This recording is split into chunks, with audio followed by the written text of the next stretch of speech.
Hello everyone. Today, we'll be seeing how fast Durant can beat Pokemon Y2 Challenge Mode in a solo run challenge.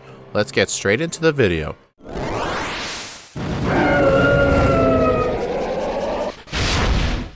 Earlier in the month, we played through this thing's opposite, more like rival, like a Zangoose Seviper kind of thing. We were playing the game with Heatmore, and Heatmore relatively disappointed me.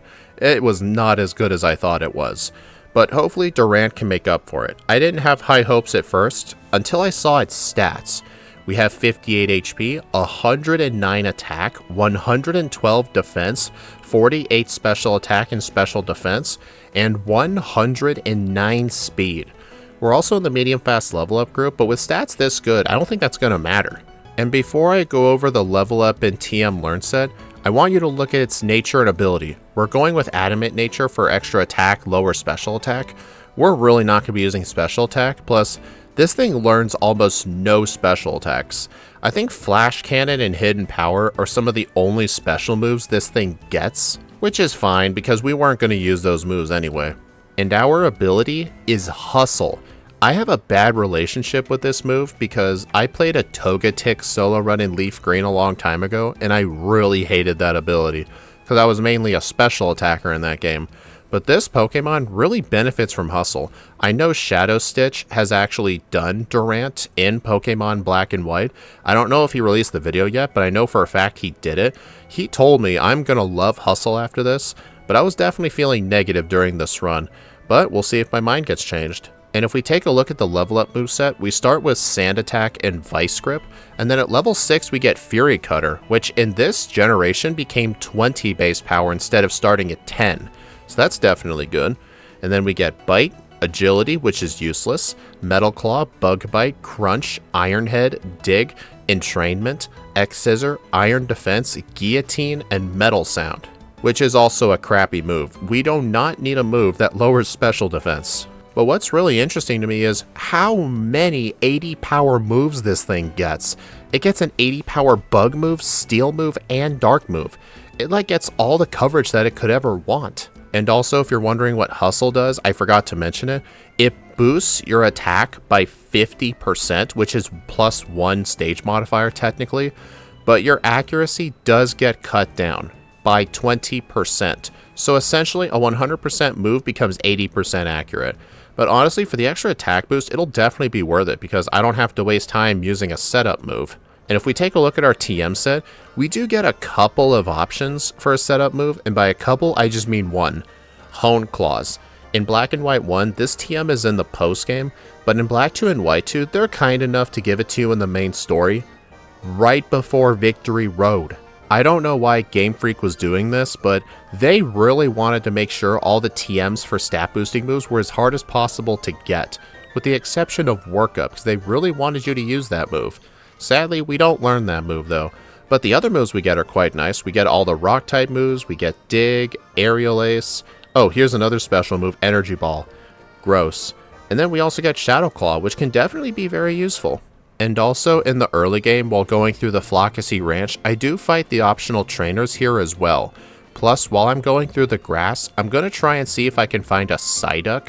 Psyduck is one of the best HM users, probably in the entire series, because you can teach it Surf and Strength, which not many Pokemon can learn both, at least without the ability to get Surf in the first place. But the problem is that Psyduck is a rare 10% spawn, and it's very unlikely I find it, and holy crap, I just found one. Fortunately for me, even though I had Hustle, one Fury Cutter still doesn't kill it, and I'm able to get the Psyduck.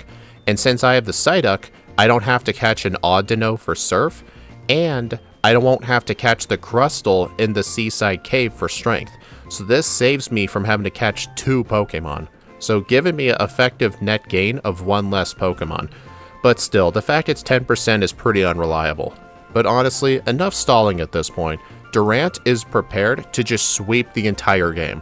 So let's go ahead and take on the first gym leader, Charon.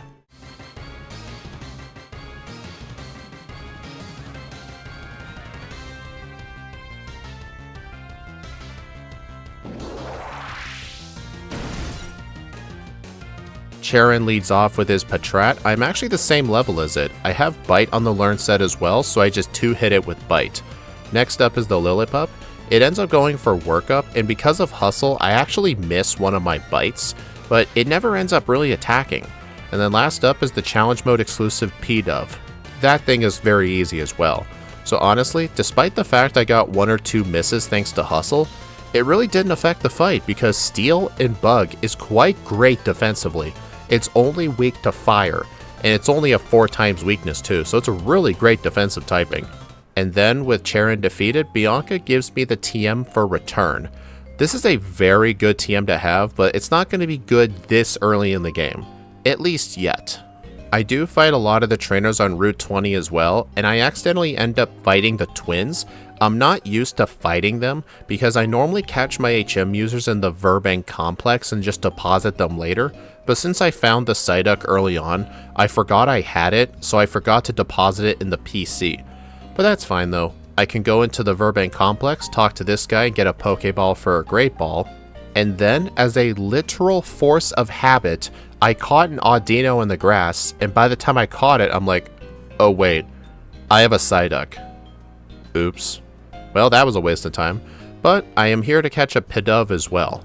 This is actually the best place to catch a Pidove, because on Route 20, they're a 10% spawn, but in the complex, it's a 20% chance.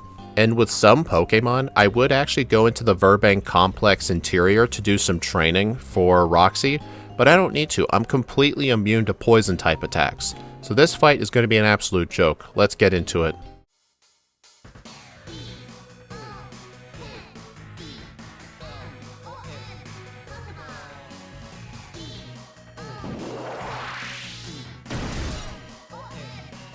Roxy leads off with a Coughing. I go ahead right away and use Bite, and it does less than half unfortunately, but I do get a lucky flinch. Then I get to level 17. Next up is the Whirlipede.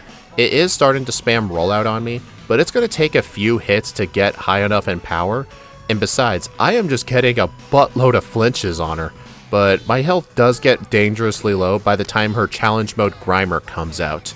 I go for Bite and then it disables Bite, but that's fine though. I still have Vice Grip on my set too, and because of that, I am able to beat Roxy, albeit it was kinda close, so I probably could have done the training, but nah, at least I won. Blah blah blah, movie stuff, no one cares about this, I hate this place. Oh look, we're in Castalia. And check this out, as soon as I get off the boat, I can actually go to the bottom pier right here and actually pick myself up a heart scale. This is just in case I want to use it later. And then I can get myself the bicycle, and then go around the city and talking to the Harlequins to get a free rare candy. And then before entering the Castalia sewers, I enter the building just to the left of the Game Freak building, talk to this girl, and get myself the TM for Rest. Rest will really come in handy for a lot of Pokemon at some point in the game. Usually a lot of Pokemon like using it on the final Colress fight to get around paralysis strats. I pretty much always pick this up. And then inside the sewers, another item I always pick up is the Leftovers. This is a very good held item to have. And then after I get it, I can go ahead and take out the Team Plasma Grunts. I don't have to catch a Strength user here. I used to catch them here until I realized the mandatory Crustle can learn Strength, and you get a Master Ball by that point anyway, so there's pretty much no reason to ever go in there unless you need to do extra trainers. So with the sewers cleared out, we need to go take out Berg. I have learned in my Black and White and Black 2 and White 2 solo runs, never underestimate Berg. Just because he uses bug types does not mean he's bad. Especially in this game, so let's check out the fight.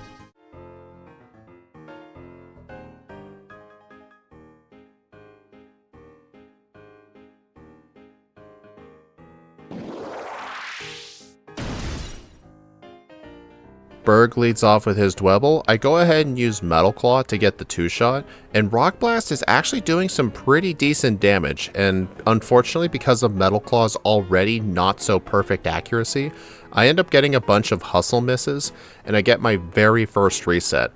This is my general problem with hustle, but the thing is, a 50% boost to your attack is really good, especially since I don't have a setup move. It does make me very upset though you can't get Hone Claws earlier in the playthrough. In fact, in Pokemon Omega Ruby and Alpha Sapphire, you can get Hone Claws after the second gym. If this thing had access to Hone Claws this early, Hustle would pretty much never be an issue. Although I'm pretty sure the Hustle thing gets activated after your accuracy modifiers, so I think it wouldn't help much anyway, but albeit, whatever. I beat Berg on the second try. And then north of Castalia City on Route 4, before I take on Colress, I do fight the fishermen down here for a little bit of extra experience. And fortunately on this route, I'm not going to be taking sandstorm damage. And even though Colress's Magnemite is going to paralyze me, the rest of his Pokemon aren't really that threatening. And he gives me a protein for my hard work. I will definitely use this, thank you. And also on Route 4, I can go through this sand right here and get myself the TM for Dig. This will be very useful for Elisa as well as for Clay that's going to be coming up afterwards. And also inside the bottom right old looking house, there's a black belt you can talk to get some free citrus berries. To my knowledge, this is one of the only places to get citrus berries in this game without doing things like FunFest missions or the Pokemon Dream World or whatever it is. So I will definitely pick these up just in case I need to use them. And with all of that stuff obtained, I can enter Nimbasa City, heal at the center, talk to this old man here for 10 free red shards. I'm going to be getting a tutor move by the time I get to Driftvale. And then I can team up with Nate here to take on Ingo and Emmett for some pretty good XP. Plus, if I do this fight now, I can backtrack to get the rare candy in Anvil Town later as well if I need to. And then, before I go take on the gym, I enter the gate to Route 16. I can talk to this black belt right here and get a Macho Brace. This will double my EV gains because I'm going to be doing some Pokemon Breeder Gallon training. His Pokemon not only give extremely good experience yields, but with the Macho Brace, I'll be gaining 4 attack and 4 speed EVs every single time I fight him. And those are really good EVs to have for most Pokemon, especially for Durant today. I start the training at level 27, and by the time I decide I'm done fighting Gallon, I am level 32. Plus, I have a lot more EVs to my name as well, so I feel more than ready to go take on Elisa's old gym, and then go into her new gym, and then take on the gym leader.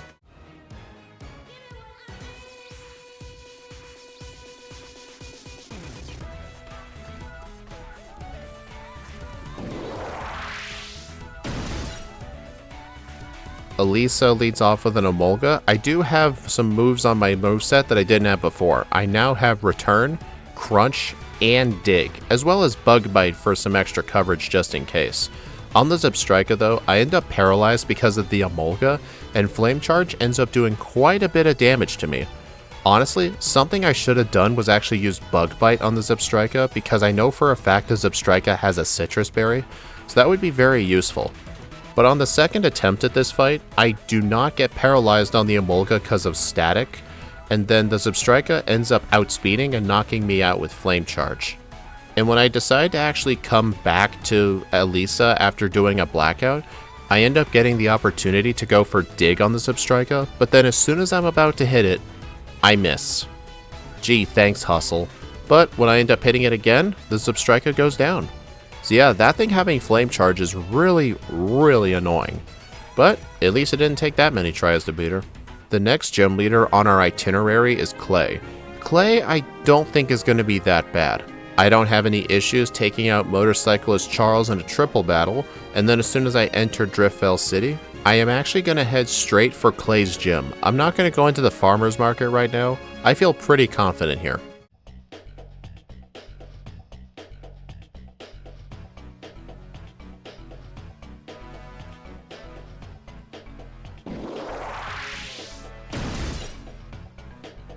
Clay leads off with a Krokorok. It leads off with Intimidate right away, which is pretty annoying. That essentially just cancels out Hustle.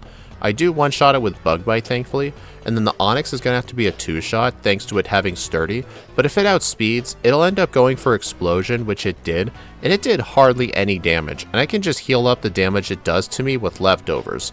And then the Sandslash can go down to 2 uses of Iron Head, and then I go ahead and try to use Dig on the Excadrill. Fortunately, for some reason, Bulldoze does not hit you if you're underground. I don't know why, but it's still really annoying. I got multiple misses on this thing. I'm honestly surprised I even won this fight at all. Like, I should have won the fight without any HP taken. Or at least very little HP taken. But Hustle is just something I gotta deal with, but this thing just needs it. Then with Clay defeated, I go into the Pokemon Mart to buy some Max Repels. And then I gotta participate in the World Tournament. Pretty much nothing eventful ever happens here because all of the opponents are locked at level 25, which is annoying. And then with the tournament finished, I ended up forgetting to spend my 1 battle point on a free vitamin, but I do pick up the zinc trash can, as well as I get the PP up on the dock. If I don't end up using these, I could always sell them for money, but I'm not really sure what I would need money for besides potions. But then I do have to do a small little section of the Plasma Frygate, but this section really isn't too eventful sometimes, and today is definitely the case. And thankfully after this, our progress is going to speed up nicely. I can bike directly over to Route 6, I do make a pit stop at the little Deerling Weather Hut and get myself the HM4 Surf, and then I can go through the Chargestone Cave, and guess what? No Plasma Grunts in here, so it's a very quick trip through. And then before I can take on Skyla, I gotta go all the way to the Celestial Tower and get the Lucky Egg from Professor Juniper. If you don't talk to Juniper here, Skyla will not fly you to Lentimus Town, so I do have to get this. And the Lucky Egg is going to be quite great to have. I can just straight up use it while fighting any trainers that I come across in Skyla's gym. But the question is, am I worried about Skyla? Honestly, not really. I am neutral to flying moves, but my defense is still pretty good, and she mainly likes to use acrobatics.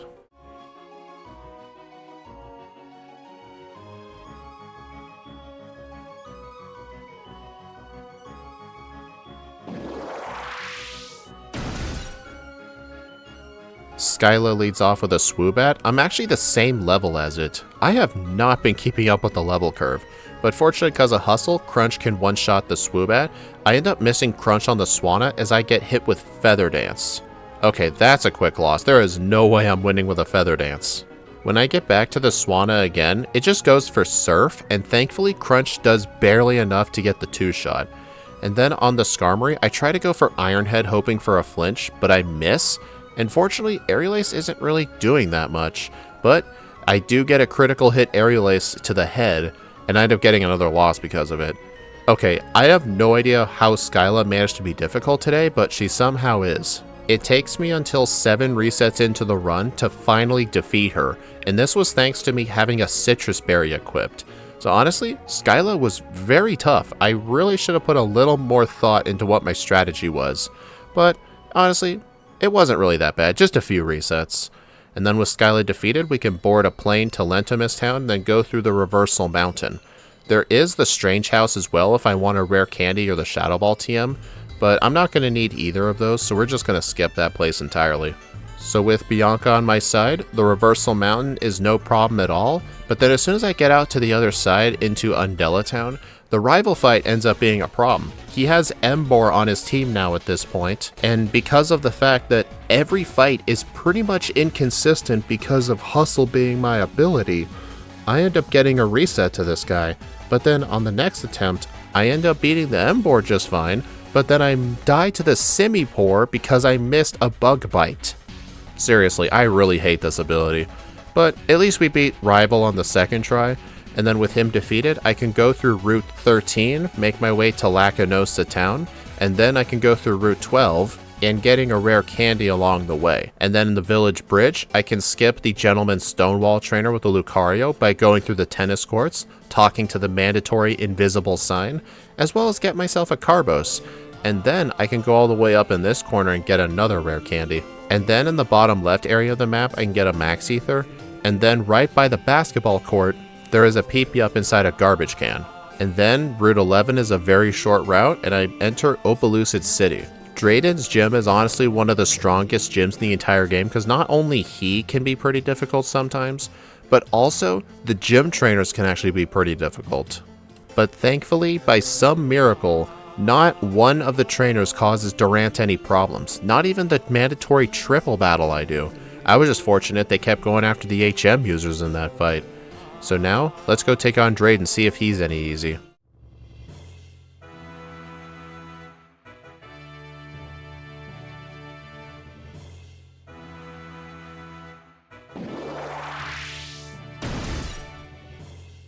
He leads off with Drudigan. I go ahead and use Iron Head. It is going to be a 2-shot, but thankfully its berry actually put it out of Hyper Potion range. Then on the Altaria, I end up not getting the one-shot with Iron Head, and I end up dying to a Fire Blast. I was worried about that. The same exact thing happens on the second attempt, and then get this, on the third attempt, I just get a critical hit Iron Head. So yeah, I essentially just lucked my way through that fight. Then again, Iron Head could have also flinched, that would have been another possibility, or better yet, a Fire Blast missed. I think I was still sorta likely to beat the Altaria, I just needed a little bit of luck. But honestly, if I wanted to make it more consistent, I could fight the Pokemon breeder Magnolia to the east, which would have made the training a little more consistent, but honestly, Drayden ended up being fine, so no need to worry. And then afterwards, we gotta go take on some Team Plasma Grunts, and we can just head straight to Hula Mouse City and go take on the Water Gym, because the distance between Gym 7 and 8 in this game is quite short.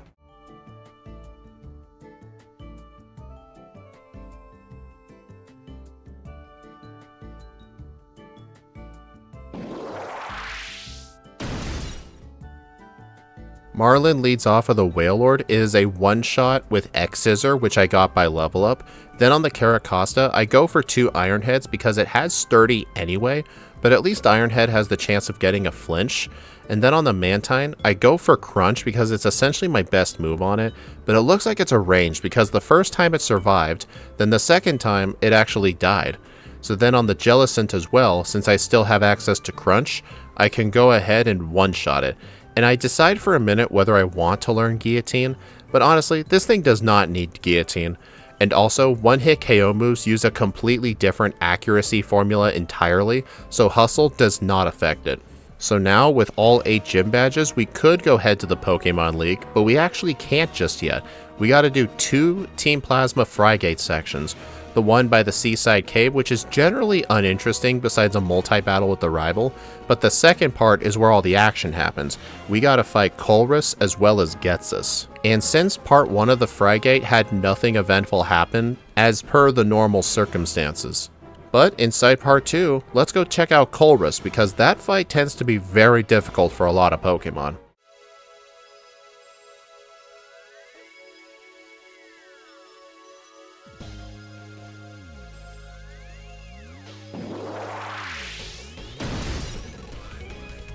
Colress leads off with his Magnemite. I used a bunch of my rare candies to get to level 67, plus I now have Rest on the moveset as well. My plan is to try and use Dig on the Magneton and Magnezone to deal most of the damage, but what I really should be doing is using an Iron Head first to break the Sturdy, and by the time I beat the Magnezone, I am at very low health for the Klinklang, but his Klinklang is pretty incompetent. It generally likes to spam Shift Gear and then just end it with Giga Impact. But it does end up going for it, but fortunately I live at 13 hit points remaining. I really need to use Rest again, so I go ahead and use Rest on the Metang, which it doesn't really have good moves at this point. And by the time I wake up, I can hit it for a neutral X-Scissor. And then on the Magneton, I do misclick and go for it, and I get paralyzed again. But his Beheeyem is his last Pokemon at this point, so I don't really need to worry about healing the paralysis right now. So with Colress defeated on the very first try, we still have to take on Ghetsis really quick. Usually he tends to be easy if you have Substitute, but since Substitute is not accessible in the main story, the main thing is we either have to hold a Pecha Berry or be immune to Toxic, and we are immune to Toxic, so I think the fight's going to go relatively smooth.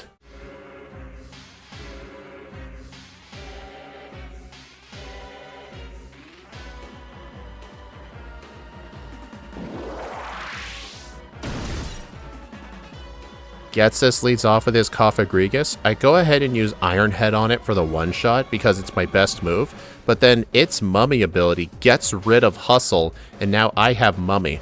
This is good and bad. While I don't have the attack boost anymore, at least I don't have the accuracy drop, so that honestly kind of helped me.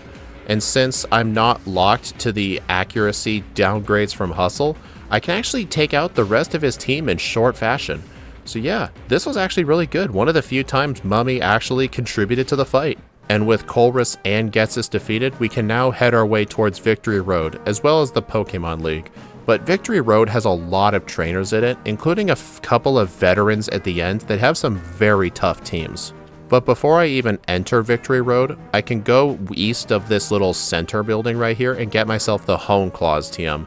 It's pretty late, but I'm sure it'll have some uses.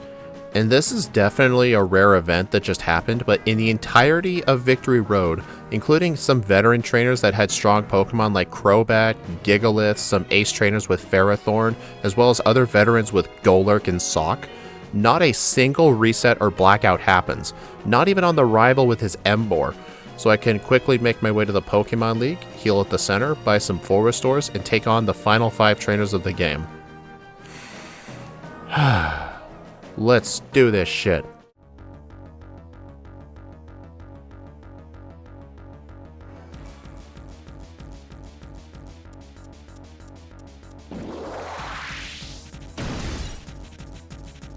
The first member of the Elite Four is Caitlyn, the Psychic-type user. She leads off with Musharna. She does have a Wide Lens and Hypnosis, so she is pretty likely to go for it, but since I have X-Scissor with the same type attack bonus, yeah, she doesn't really stand much of a chance.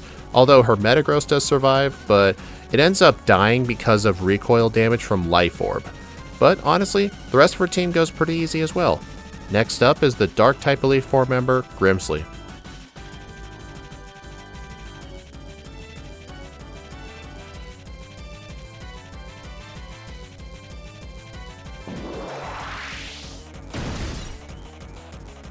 He leads off with Liepard, which uses a turn 1 fake out using the normal gem and activating Unburden to double its speed, but that doesn't really matter too much. My resistances are still pretty great, especially against his team. If this was the newer games where Steel was neutral to Dark type moves, this Elite Four fight would definitely be a little bit harder, but thankfully it's not hard today. Next up is the Fighting type Elite Four member, Marshall.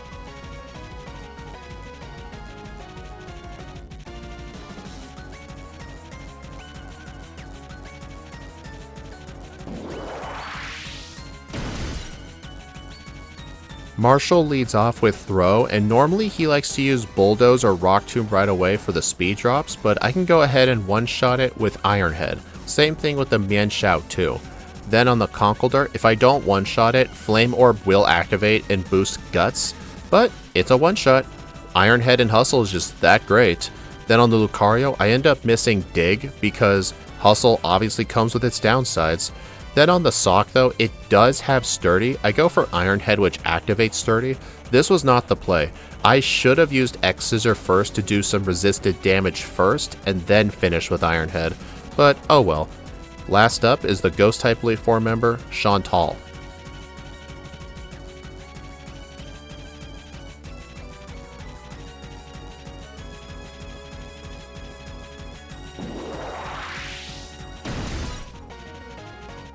She leads off with her own Cofagrigus. I have a Rostberry equipped for this fight because it does like to use Will-O-Wisp. So the main plan here is just to spam Hone Claws until I get hit with it, which I'm able to get away with +1, which is actually great because guess what? It actually gets rid of my Hustle ability thanks to Mummy, so I essentially have the Hustle attack boost, but not the accuracy drop that comes with it, and I actually outspeed the Chandelure even though it has a Choice Scarf. And I can guarantee you, if I didn't outspeed it, I'd be a goner with Fire Blast. Unless it missed, of course. But with access to Hone Claws, this fight actually became really good. Cofagrigus' ability has actually helped out in this run. But with the Elite Four defeated, we still have to take on Iris, and she does not have a Cofagrigus. But honestly, I don't think it's going to matter too much. Let's go take her out and finish this run.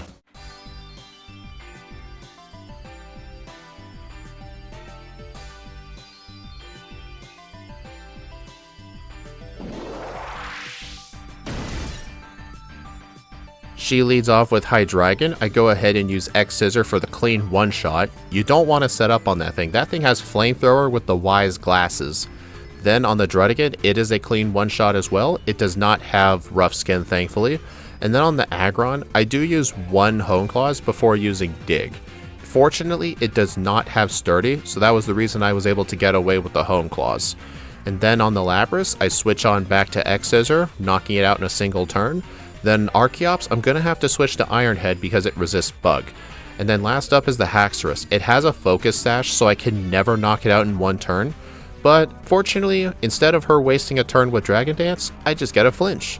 So yep, with that down, Iris can be defeated and we clock in with a real time of 1 hour, 43 minutes, and 34 seconds, with 10 resets and 3 blackouts at level 73, with a game time at the Hall of Fame of 4 hours and 53 minutes. Durant honestly played pretty good. It didn't perform like super duper good, but it didn't perform bad either. On the leaderboard, this thing actually ranks in the middle, but yeah, Heatmore was gravely disappointing. Honestly, I actually thought Heatmore was the better Pokemon than Durant as a kid, just by looking at him, but Heatmore it's just bad. There's way better fire types like Darmanitan you could use, or Chandelure for that matter. But anyway, I hope you all enjoyed this run. Please like, comment, and subscribe if you want to see more, and be sure to follow me on my socials or support the channel through YouTube memberships. YouTube members will get access to the patch files for all the backports we do on stream, as well as some future members only content that I still need to think of, but they'll be coming for sure. And tomorrow, we're going to be going through Pokemon Heart Gold with Lugia. That is going to be an interesting run. I did Ho-Oh earlier, and it was really good. Let's see if Lugia can do any better. I will see you all tomorrow as we continue Daily December.